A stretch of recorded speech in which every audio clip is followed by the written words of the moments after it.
A movie, also known as a film or motion picture, is a work of visual art that simulates experiences and otherwise communicates ideas, stories, perceptions, emotions, or atmosphere through the use of moving images that are generally, since the 1930s, synchronized with sound and, less commonly, other sensory stimulations. The name film originally referred to the thin layer of photochemical emulsion on the celluloid strip that used to be the actual medium for recording and displaying motion pictures. Many other terms exist for an individual motion picture, including picture, picture show, moving picture, photoplay, and flick. The most common term in the United States is movie, while in Europe, film is preferred. Archaic terms include animated pictures and animated photography. Flick is, in general, a slang term, first recorded in 1926. It originates in the verb flicker, owing to the flickering appearance of early films. Common terms for the field, in general, include the big screen, the movies, the silver screen, and cinema. The last of these is commonly used, as an overarching term, in scholarly texts and critical essays. In the early years, the word sheet was sometimes used instead of screen.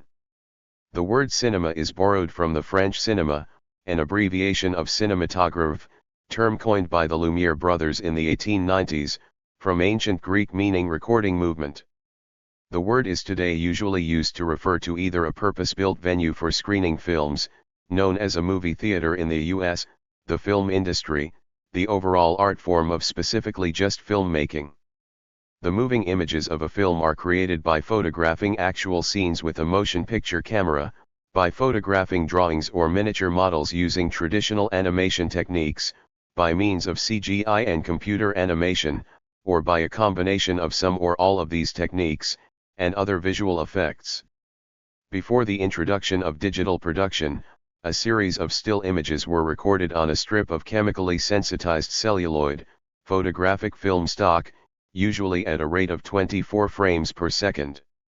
The images are transmitted through a movie projector at the same rate as they were recorded, with a Geneva drive ensuring that each frame remains still during its short projection time. A rotating shutter causes stroboscopic intervals of darkness, but the viewer does not notice the interruptions due to flicker fusion.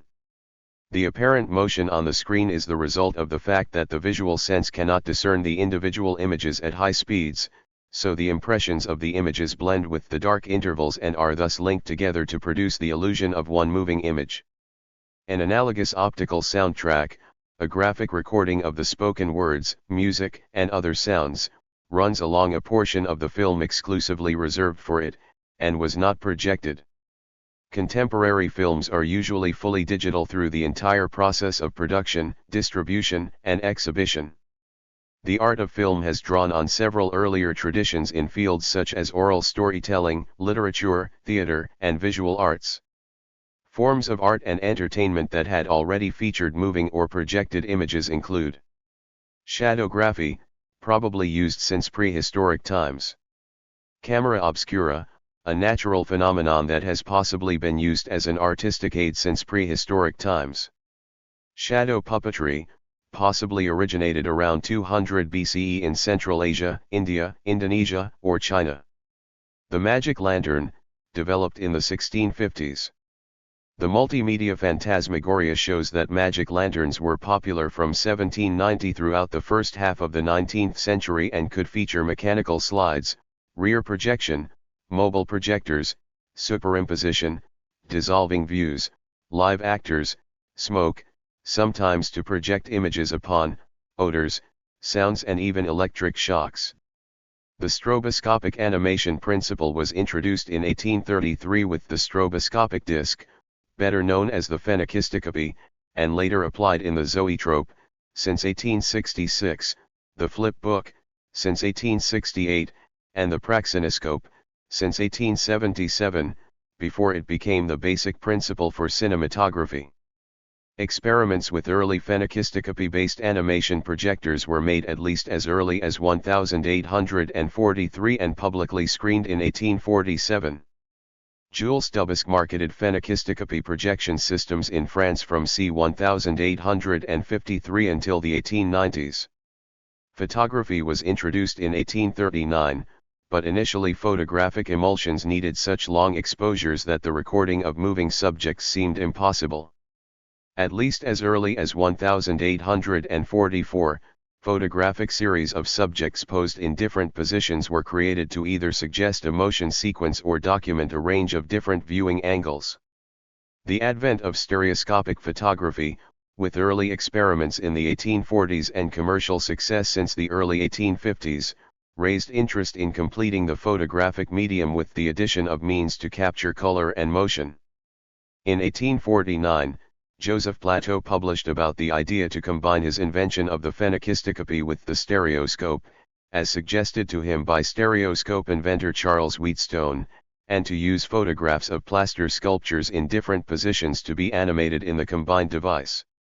In 1852, Jules Dubosc patented such an instrument as the stereoscope phantoscope, ou bioscope, but he only marketed it very briefly, without success.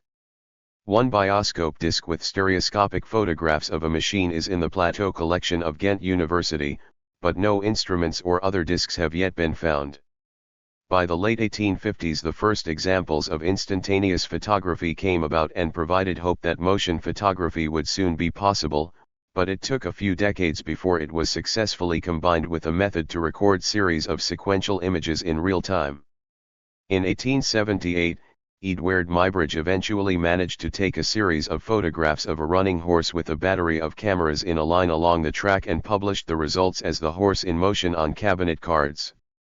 Muybridge, as well as Étienne-Jules Méry, Ottomar Anschutz, and many others, would create many more chronophotography studies. Muybridge had the contours of dozens of his chronophotographic series traced onto glass discs and projected them with his zoopraxiscope in his lectures from 1880 to 1895.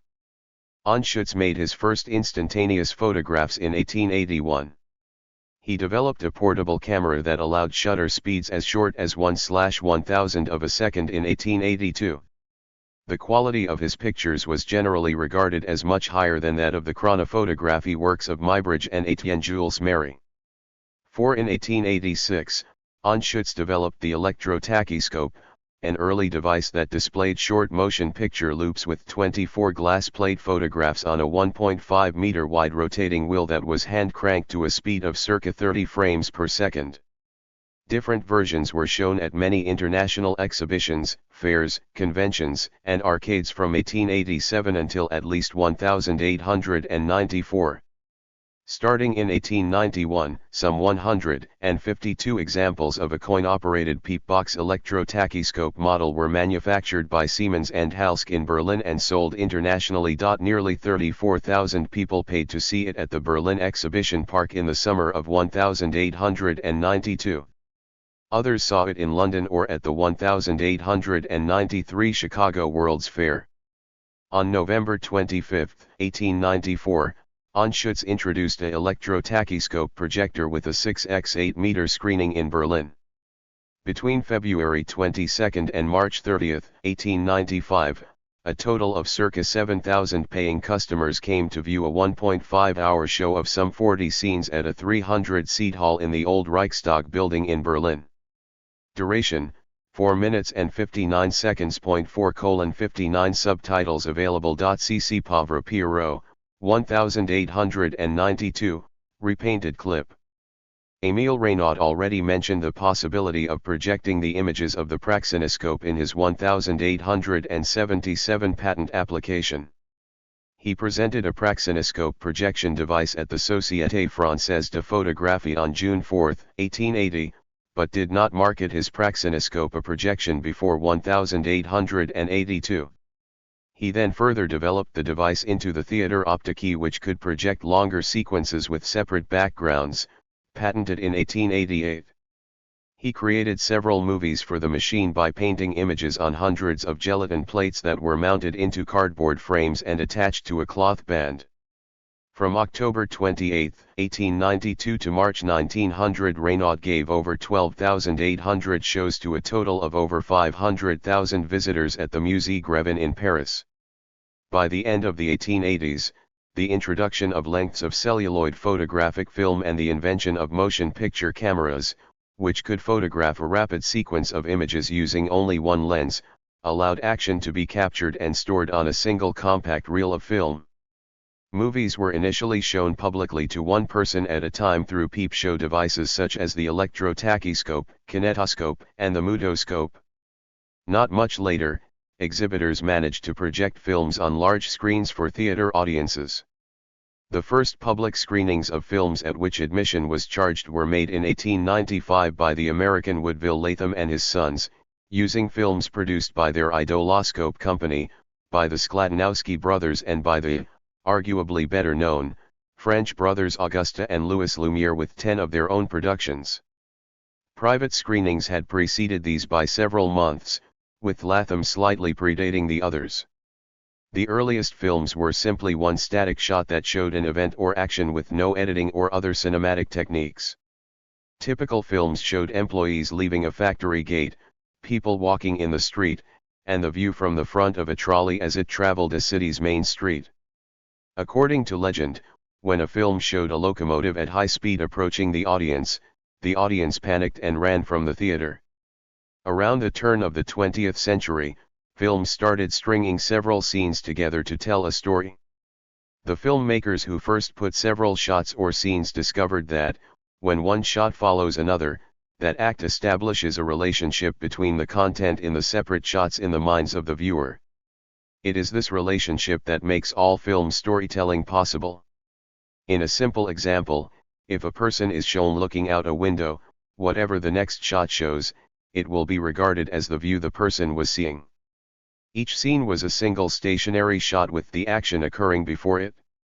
The scenes were later broken up into multiple shots photographed from different distances and angles. Other techniques such as camera movement were developed as effective ways to tell a story with film. Until sound film became commercially practical in the late 1920s, motion pictures were a purely visual art, but these innovative silent films had gained a hold on the public imagination.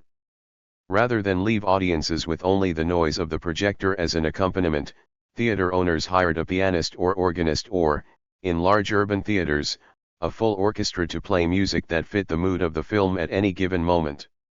By the early 1920s, most films came with a prepared list of sheet music to be used for this purpose, and complete film scores were composed for major productions.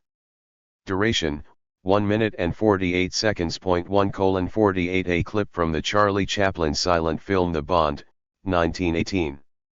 The rise of European cinema was interrupted by the outbreak of World War I, while the film industry in the United States flourished with the rise of Hollywood, typified most prominently by the innovative work of D.W. Griffith in The Birth of a Nation, 1915, and Intolerance, 1916. However, in the 1920s, European filmmakers such as Eisenstein, F. W. Murnau and Fritz Lang, in many ways inspired by the meteoric wartime progress of film through Griffith, along with the contributions of Charles Chaplin, Buster Keaton, and others, quickly caught up with American filmmaking and continued to further advance the medium. In the 1920s, the development of electronic sound recording technologies made it practical to incorporate a soundtrack of speech, music, and sound effects synchronized with the action on the screen. The resulting sound films were initially distinguished from the usual silent moving pictures or movies by calling them talking pictures or talkies. The revolution they wrought was swift. By 1930, silent film was practically extinct in the US and already being referred to as the old medium. The evolution of sound in cinema began with the idea of combining moving images with existing phonograph sound technology. Early sound film systems, such as Thomas Edison's kinetoscope and the Vitaphone used by Warner Brothers, laid the groundwork for synchronized sound in film. The Vitaphone system, produced alongside Bell Telephone Company and Western Electric, faced initial resistance due to expensive equipping costs, but sound in cinema gained acceptance with movies like Don Juan, 1926, and The Jazz Singer, 1927. American film studios, while Europe standardized on Toby's clangfilm and tri-ergon systems. This new technology allowed for greater fluidity in film, giving rise to more complex and epic movies like King Kong, 1933. As the television threat emerged in the 1940s and 1950s, the film industry needed to innovate to attract audiences. In terms of sound technology, this meant the development of surround sound and more sophisticated audio systems, such as Cinerama's 7-channel system.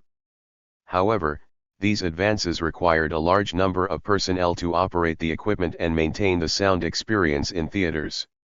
In 1966, Dolby Laboratories introduced the Dolby A noise reduction system, which became a standard in the recording industry and eliminated the hissing sound associated with earlier standardization efforts.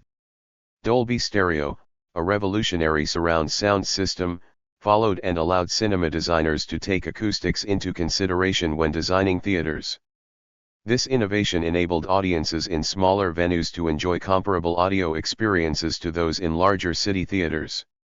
Today, the future of sound in film remains uncertain, with potential influences from artificial intelligence, remastered audio, and personal viewing experiences shaping its development.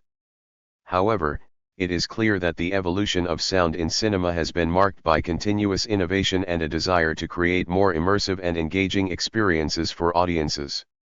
A significant technological advancement in film was the introduction of natural color, where color was captured directly from nature through photography, as opposed to being manually added to black and white prints using techniques like hand coloring or stencil coloring. Early color processes often produced colors that appeared far from natural. Unlike the rapid transition from silent films to sound films, color's replacement of black and white happened more gradually. The crucial innovation was the 3-strip version of the Technicolor process, first used in animated cartoons in 1932. The process was later applied to live-action short films, specific sequences in feature films, and finally, for an entire feature film, Becky Sharp, in 1935. Although the process was expensive, the positive public response, as evidenced by increased box office revenue, generally justified the additional cost. Consequently, the number of films made in color gradually increased year after year. In the early 1950s, the proliferation of black and white television started seriously depressing North American theater attendance. In an attempt to lure audiences back into theaters, bigger screens were installed, widescreen processes, polarized 3D projection, and stereophonic sound were introduced, and more films were made in color, which soon became the rule rather than the exception. Some important mainstream Hollywood films were still being made in black and white as late as the mid-1960s, but they marked the end of an era. Color television receivers had been available in the US since the mid-1950s, but at first, they were very expensive and few broadcasts were in color. During the 1960s, prices gradually came down, color broadcasts became common, and sales boomed. The overwhelming public verdict in favor of color was clear. After the final flurry of black and white films had been released in mid-decade, all Hollywood studio productions were filmed in color, with the usual exceptions made only at the insistence of star filmmakers such as Peter Bogdanovich and Martin Scorsese. The decades following the decline of the studio system in the 1960s saw changes in the production and style of film.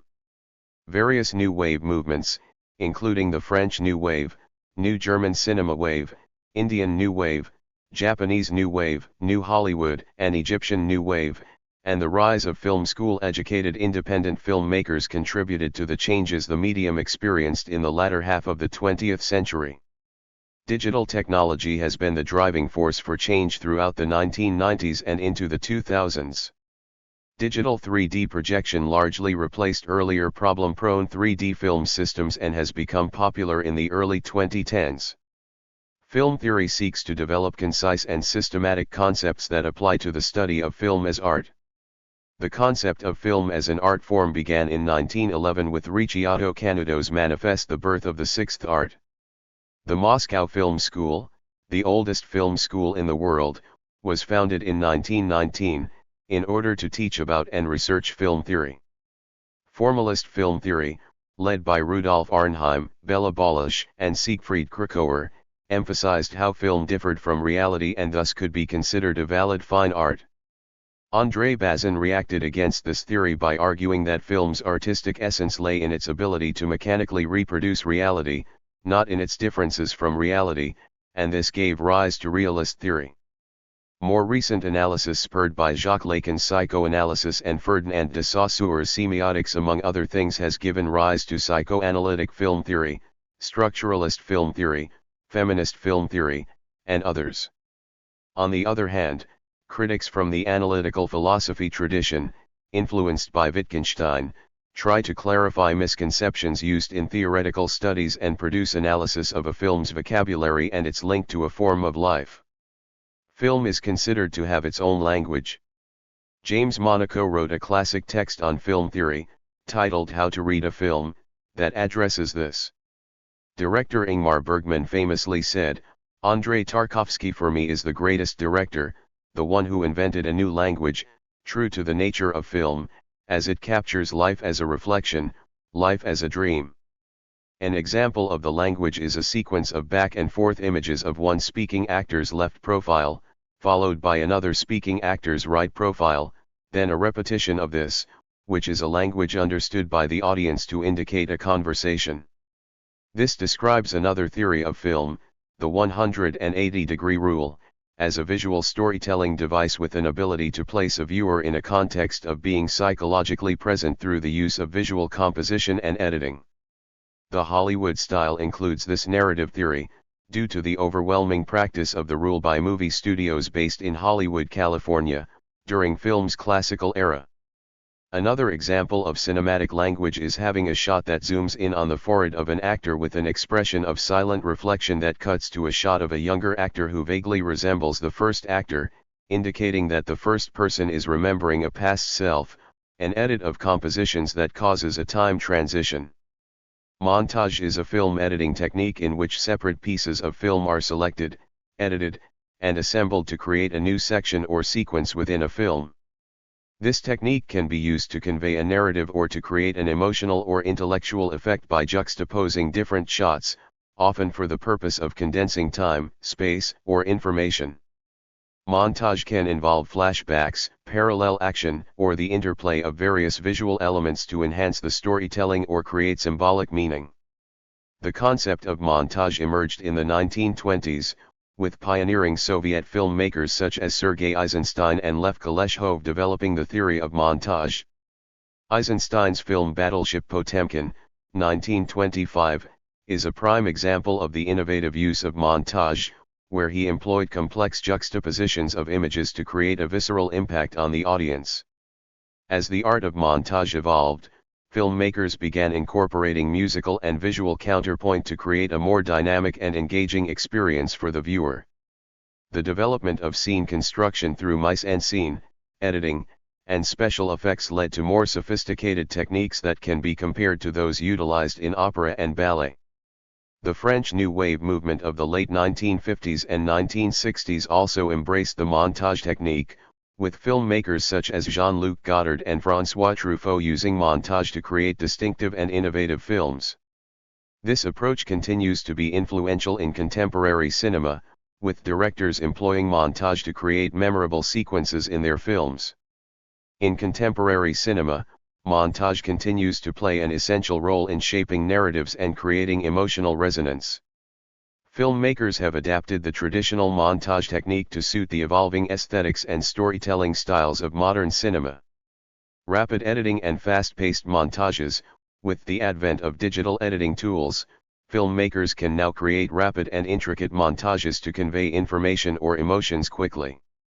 Films like Darren Aronofsky's Requiem for a Dream, 2000, and Edgar Wright's Shaun of the Dead, 2004, employ fast-paced editing techniques to create immersive and intense experiences for the audience. Music video influence. The influence of music videos on film has led to the incorporation of stylized montage sequences, often accompanied by popular music.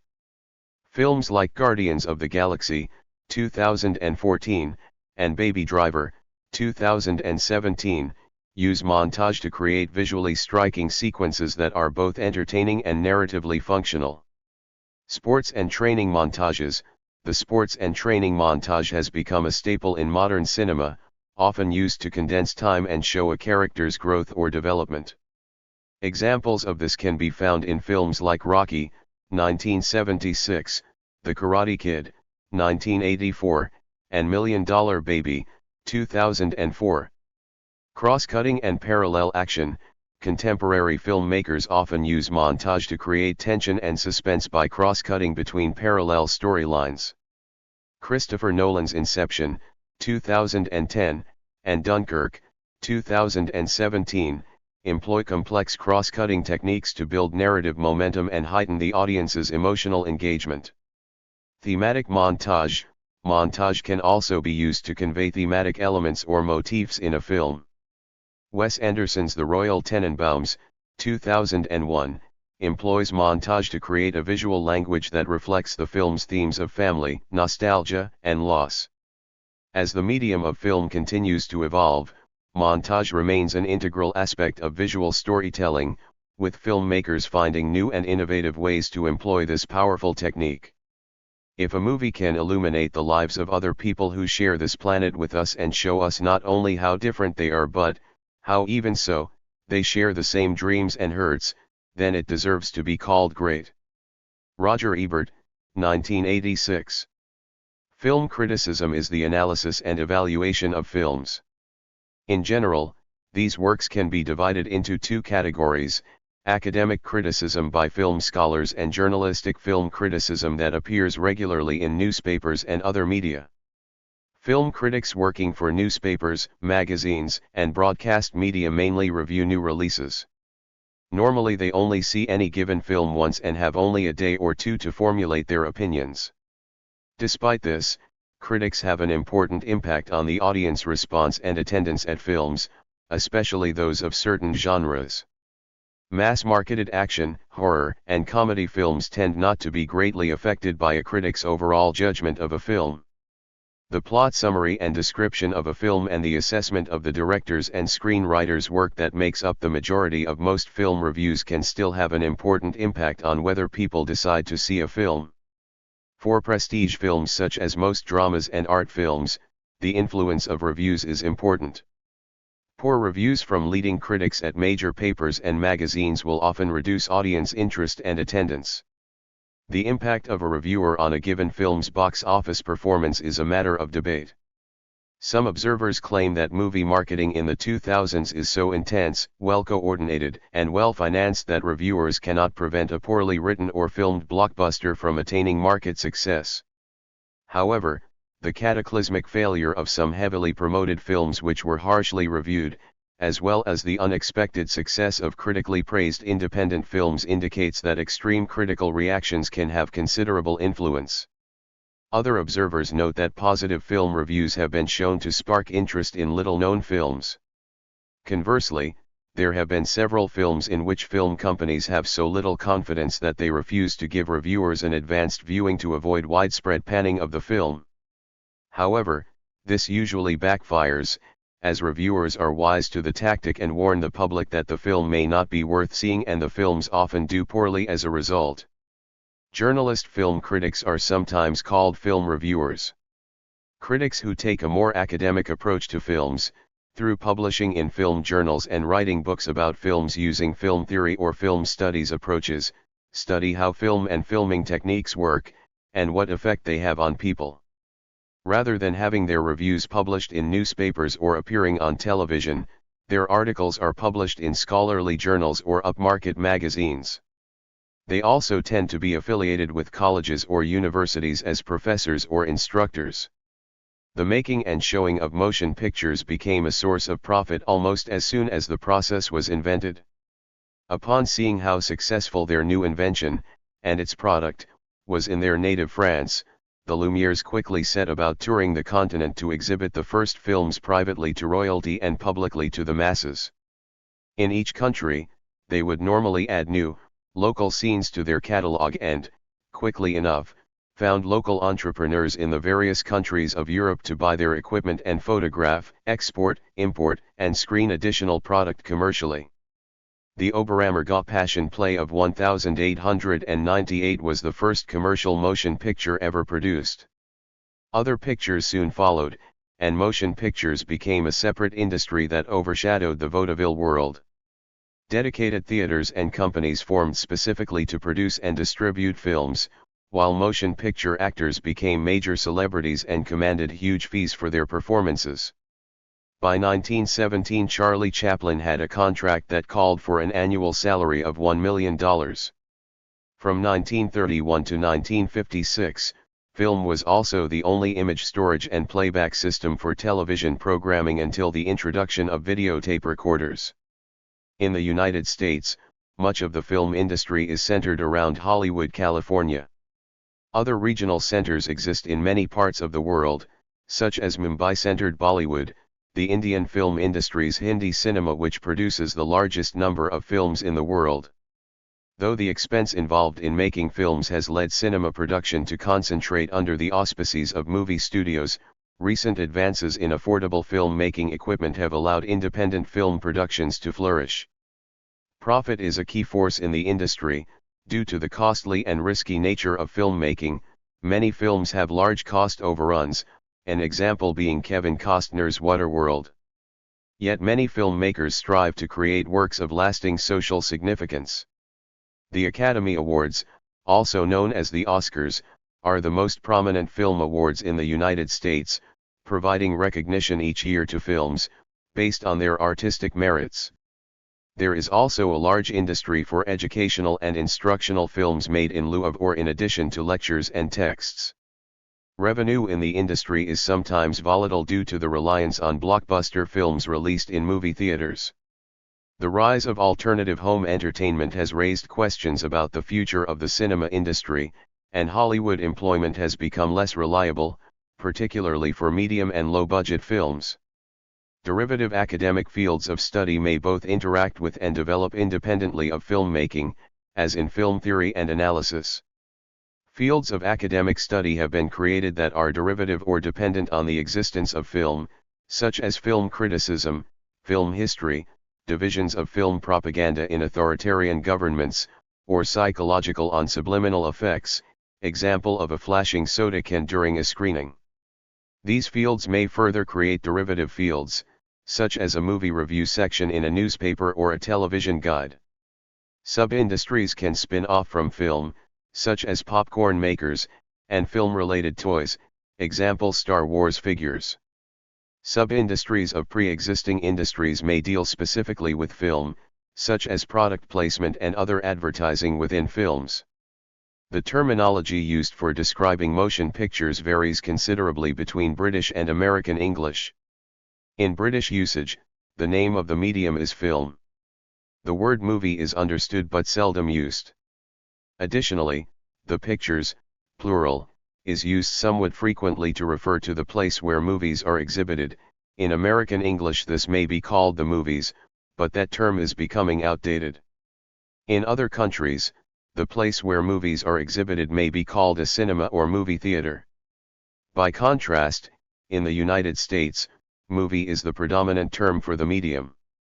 Although the words film and movie are sometimes used interchangeably, film is more often used when considering a work's artistic, theoretical, or technical aspects.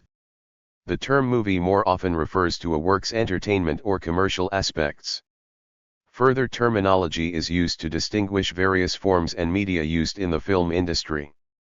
Motion pictures and moving pictures are frequently used terms for film and movie productions specifically intended for theatrical exhibition, such as Star Wars. DVD, Blu-ray disc, and videotape are video formats that can reproduce a photochemical film. A reproduction based on such is called a transfer. After the advent of theatrical film as an industry, the television industry began using videotape as a recording medium. For many decades, tape was solely an analog medium onto which moving images could be either recorded or transferred. Film and filming refer to the photochemical medium that chemically records a visual image and the act of recording respectively. However, the act of shooting images with other visual media, such as with a digital camera, is still called filming, and the resulting works often called films as interchangeable to movies, despite not being shot on film. Silent films need not be utterly silent, but are films and movies without an audible dialogue, including those that have a musical accompaniment. The word talkies refers to the earliest sound films created to have audible dialogue recorded for playback along with the film, regardless of a musical accompaniment. Cinema either broadly encompasses both films and movies, or it is roughly synonymous with film and theatrical exhibition, and both are capitalized when referring to a category of art. The silver screen refers to the projection screen used to exhibit films and, by extension, is also used as a metonym for the entire film industry. Widescreen refers to a larger width to height in the frame, compared to earlier historic aspect ratios. A feature-length film, or feature film, is of a conventional full length, usually 60 minutes or more, and can commercially stand by itself without other films in a ticketed screening. A short is a film that is not as long as a feature-length film, often screened with other shorts, or preceding a feature-length film. An independent is a film made outside the conventional film industry. In U.S. usage, one talks of a screening or projection of a movie or video on a screen at a public or private theater. In British English, a film showing happens at a cinema, never a theater, which is a different medium and place altogether. Cinema usually refers to an arena designed specifically to exhibit films, where the screen is affixed to a wall, while theater usually refers to a place where live, non-recorded action or combination thereof occurs from a podium or other type of stage, including the amphitheater. Theaters can still screen movies in them, though the theater would be retrofitted to do so. One might propose going to the cinema when referring to the activity, or sometimes to the pictures in British English, whereas the US expression is usually going to the movies. A cinema usually shows a mass-marketed movie using a front projection screen process with either a film projector or, more recently, with a digital projector. But, cinemas may also show theatrical movies from their home video transfers that include Blu-ray disc, DVD, and videocassette when they possess sufficient projection quality or based upon need, such as movies that exist only in their transferred state, which may be due to the loss or deterioration of the film master and prints from which the movie originally existed. Due to the advent of digital film production and distribution, physical film might be absent entirely. A double feature is a screening of two independently marketed, standalone feature films. A viewing is a watching of a film. Sales and at the box office refer to tickets sold at a theater, or more currently, rights sold for individual showings. A release is the distribution and often simultaneous screening of a film. A preview is a screening in advance of the main release. Any film may also have a sequel, which portrays events following those in the film. Bride of Frankenstein is an early example. When there are more films than one with the same characters, story arcs, or subject themes, these movies become a series, such as the James Bond series. Existing outside a specific story timeline usually does not exclude a film from being part of a series. A film that portrays events occurring earlier in a timeline with those in another film, but is released after that film, is sometimes called a prequel, an example being Butch and Sundance, The Early Days. The credits, or end credits, are a list that gives credit to the people involved in the production of a film. Films from before the 1970s usually start a film with credits, often ending with only a title card, saying the end or some equivalent, often an equivalent that depends on the language of the production. From then onward, a film's credits usually appear at the end of most films. However, films with credits that end a film often repeat some credits at or near the start of a film and therefore appear twice, such as that film's acting leads, while less frequently some appearing near or at the beginning only appear there, not at the end, which often happens to the director's credit. The credits appearing at or near the beginning of a film are usually called titles or beginning titles. A post-credits scene is a scene shown after the end of the credits.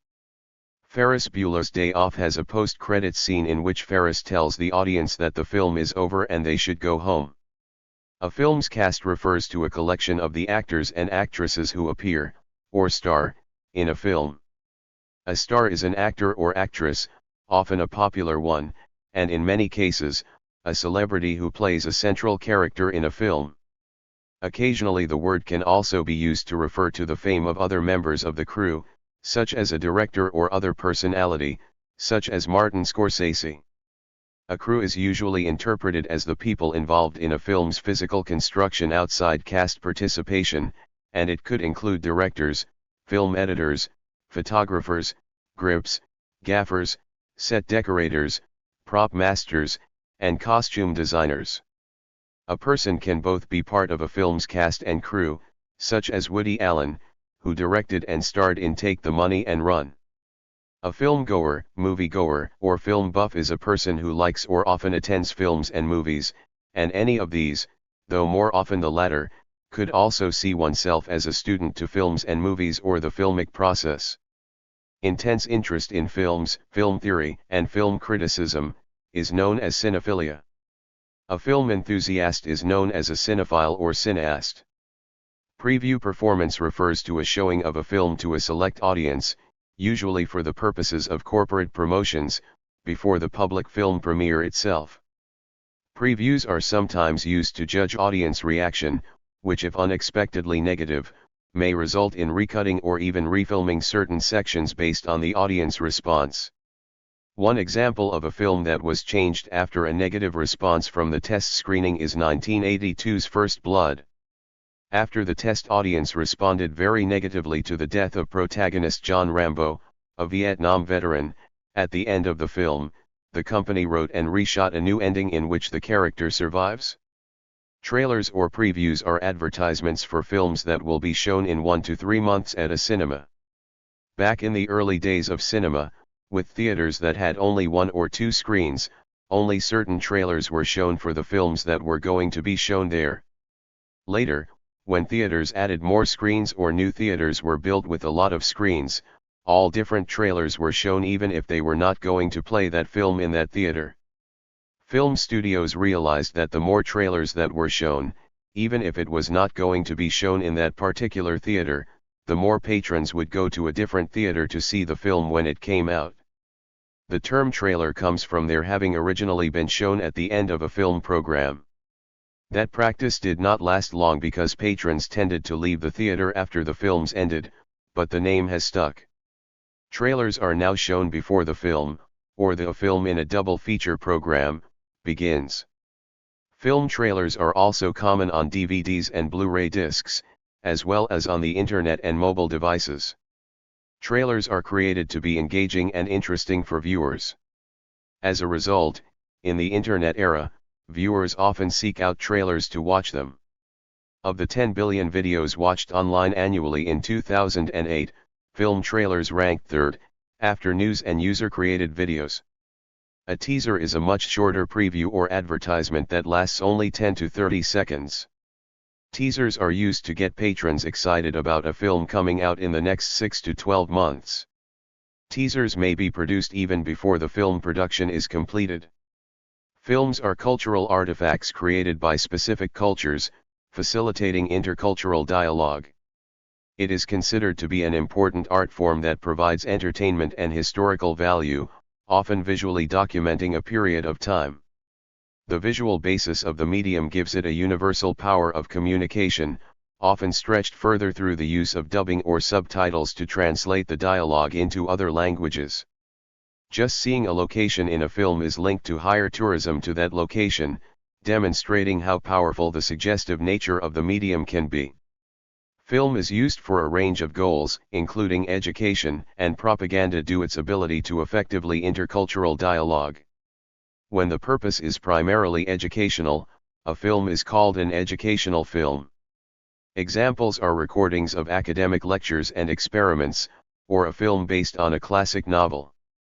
Film may be propaganda, in whole or in part, such as the films made by Leni Riefenstahl in Nazi Germany, U.S. war film trailers during World War II, or artistic films made under Stalin by Sergei Eisenstein.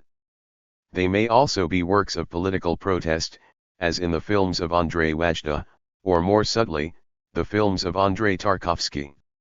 The same film may be considered educational by some, and propaganda by others, as the categorization of a film can be subjective.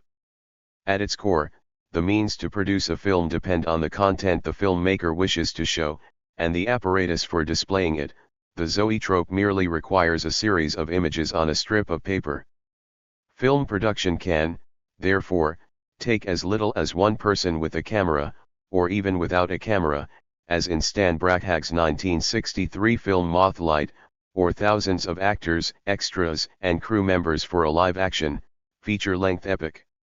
The necessary steps for almost any film can be boiled down to conception, planning, execution, revision, and distribution. The more involved the production, the more significant each of the steps becomes. In a typical production cycle of a Hollywood-style film, these main stages are defined as development, pre-production, production, post-production and distribution. This production cycle usually takes 3 years. The first year is taken up with development. The second year comprises pre-production and production.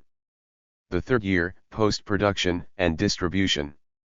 The bigger the production, the more resources it takes, and the more important financing becomes.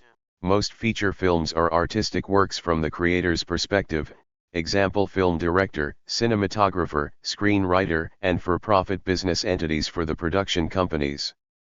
A film crew is a group of people hired by a film company, employed during the production or photography phase, for the purpose of producing a film or motion picture. Crew is distinguished from cast, who are the actors who appear in front of the camera or provide voices for characters in the film. The crew interacts with but is also distinct from the production staff, consisting of producers, managers, company representatives, their assistants, and those whose primary responsibility falls in pre-production or post-production phases, such as screenwriters and film editors. Communication between production and crew generally passes through the director and his/her staff of assistants. Medium to large crews are generally divided into departments with well-defined hierarchies and standards for interaction and cooperation between the departments. Other than acting, the crew handles everything in the photography phase: props and costumes, shooting, sound, electrics, i.e., lights, sets, and production special effects. Caterers, known in the film industry as craft services, are usually not considered part of the crew. Film stock consists of transparent celluloid, acetate, or polyester base coated with an emulsion containing light-sensitive chemicals. Cellulose nitrate was the first type of film base used to record motion pictures, but due to its flammability was eventually replaced by safer materials. Stock widths and the film format for images on the reel have had a rich history, though most large commercial films are still shot on, and distributed to theaters, as 35mm prints. Originally, moving picture film was shot and projected at various speeds using hand-cranked cameras and projectors, though 1000 frames per minute, 16:2/3 frames/s, is generally cited as a standard silent speed. Research indicates most films were shot between 16 frames/s and 23 frames/s and projected from 18 frames/s on up. Often reels included instructions on how fast each scene should be shown. When synchronized sound film was introduced in the late 1920s, a constant speed was required for the sound head. 24 frames per second were chosen because it was the slowest, and thus cheapest, speed, which allowed for sufficient sound quality. The standard was set with Warner Brothers' The Jazz Singer and their Vitaphone system in 1927. Improvements since the late 19th century include the mechanization of cameras, allowing them to record at a consistent speed, quiet camera design, allowing sound recorded on set to be usable without requiring large blimps to encase the camera, the invention of more sophisticated film stocks and lenses, allowing directors to film in increasingly dim conditions, and the development of synchronized sound, allowing sound to be recorded at exactly the same speed as its corresponding action. The soundtrack can be recorded separately from shooting the film, but for live-action pictures, many parts of the soundtrack are usually recorded simultaneously. As a medium, film is not limited to motion pictures, since the technology developed as the basis for photography. It can be used to present a progressive sequence of still images in the form of a slideshow. Film has also been incorporated into multimedia presentations and often has importance as primary historical documentation. However, historic films have problems in terms of preservation and storage, and the motion picture industry is exploring many alternatives. Most films on cellulose nitrate base have been copied onto modern safety films. Some studios save color films through the use of separation masters, 3B and W negatives each exposed through red, green, or blue filters, essentially a reverse of the Technicolor process. Digital methods have also been used to restore films, although their continued obsolescence cycle makes them, as of 2006, a poor choice for long-term preservation. Film preservation of decaying film stock is a matter of concern to both film historians and archivists and to companies interested in preserving their existing products in order to make them available to future generations, and thereby increase revenue. Preservation is generally a higher concern for nitrate and single-strip color films, due to their high decay rates. Black and white films on safety bases and color films preserved on Technicolor imbibition prints tend to keep up much better, assuming proper handling and storage. Some films in recent decades have been recorded using analog video technology similar to that used in television production. Modern digital video cameras and digital projectors are gaining ground as well. These approaches are preferred by some filmmakers, especially because footage shot with digital cinema can be evaluated and edited with nonlinear editing systems, NLE, without waiting for the film stock to be processed. The migration was gradual, and as of 2005, most major motion pictures were still shot on film. Independent filmmaking often takes place outside Hollywood, or other major studio systems. An independent film, or indie film, is a film initially produced without financing or distribution from a major film studio. Creative, business and technological reasons have all contributed to the growth of the indie film scene in the late 20th and early 21st century. On the business side, the costs of big-budget studio films also lead to conservative choices in cast and crew. There is a trend in Hollywood towards co-financing. Over two-thirds of the films put out by Warner Brothers in 2000 were joint ventures, up from 10% in 1987. A hopeful director is almost never given the opportunity to get a job on a big-budget studio film unless he or she has significant industry experience in film or television. Also, the studios rarely produce films with unknown actors, particularly in lead roles. Before the advent of digital alternatives, the cost of professional film equipment and stock was also a hurdle to being able to produce, direct, or star in a traditional studio film.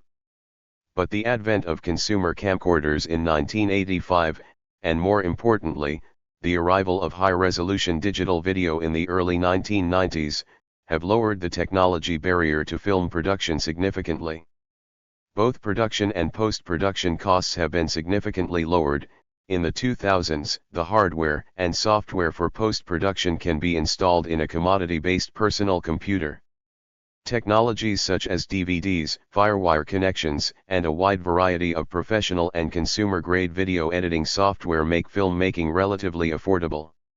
Since the introduction of digital video DV technology, the means of production have become more democratized. Filmmakers can conceivably shoot a film with a digital video camera and edit the film, create and edit the sound and music, and mix the final cut on a high-end home computer.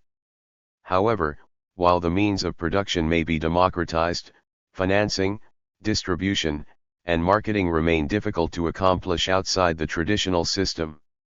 Most independent filmmakers rely on film festivals to get their films noticed and sold for distribution. The arrival of internet-based video websites such as YouTube and Vimeo has further changed the filmmaking landscape, enabling indie filmmakers to make their films available to the public. An open content film is much like an independent film, but it is produced through open collaborations. Its source material is available under a license which is permissive enough to allow other parties to create fan fiction or derivative works rather than a traditional copyright. Like independent filmmaking, open source filmmaking takes place outside Hollywood and other major studio systems. For example, the film Balloon was based on the real event during the Cold War. A fan film is a film or video inspired by a film, television program, comic book, or a similar source, created by fans rather than by the source's copyright holders or creators. Fan filmmakers have traditionally been amateurs, but some of the most notable films have actually been produced by professional filmmakers as film school class projects or as demonstration reels.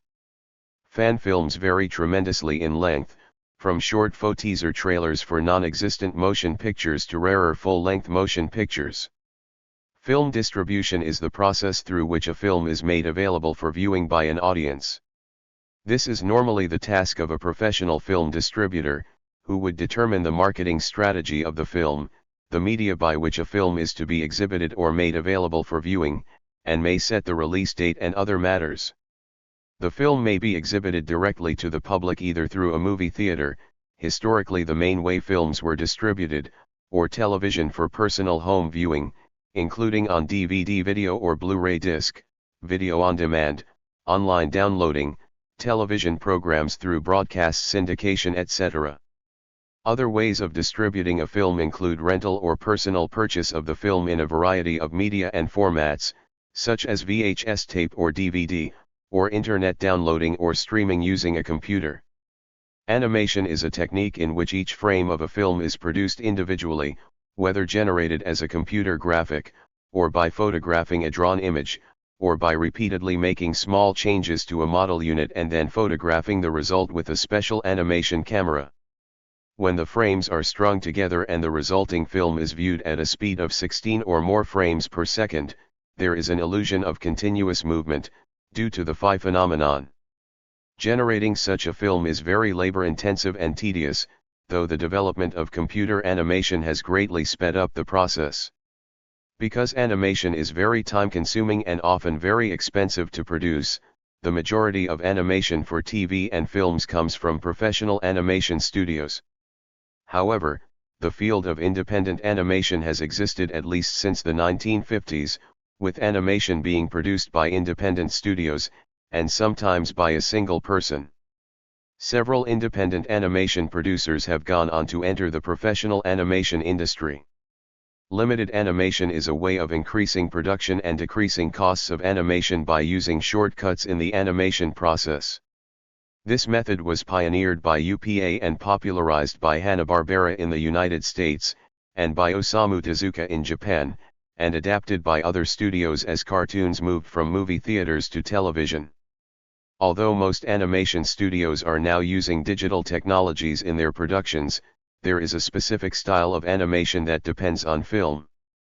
Camera-less animation, made famous by filmmakers like Norman McLaren, Len Lai, and Stan Brakhage, is painted and drawn directly onto pieces of film, and then run through a projector. Thank you for watching this video.